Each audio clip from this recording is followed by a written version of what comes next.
How to replace the pull cord on an MTD mower. MTD manufactures several different models of rotary mowers, often called push mowers. MTD push mowers use a recoil pulley and a rope to start the engine. When you pull the rope, centrifugal force engages the recoil pulley on the main shaft of the engine. This centrifugal force in conjunction with the main shaft forces the engine to start. If the pull cord breaks, you have no way to start the engine. Things you'll need: screwdriver, socket set, scissors, nylon rope. Remove the metal recoil pulley cover plate from the top of the mower with the socket set. This exposes the recoil pulley.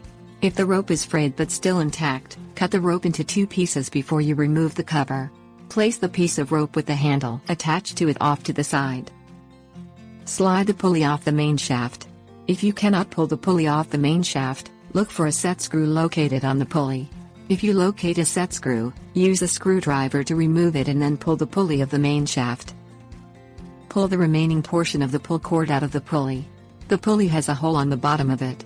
To remove the rope, pull it out of that hole. Tie a knot into one end of the replacement nylon rope and then thread the rope up through the hole in the pulley. Wrap the rope around the pulley until you have approximately 6 inches left unwound. Slide the pulley back onto the main shaft and secure it with a set screw if necessary. Thread the rope through the eyelet hole on the metal cover and then bolt the metal cover back onto the engine. Pull the old rope out of the handle and then slide the new rope up through the handle. Tie a knot on the end of the rope and then tug on the handle to seat the knot into the hole in the top of the handle.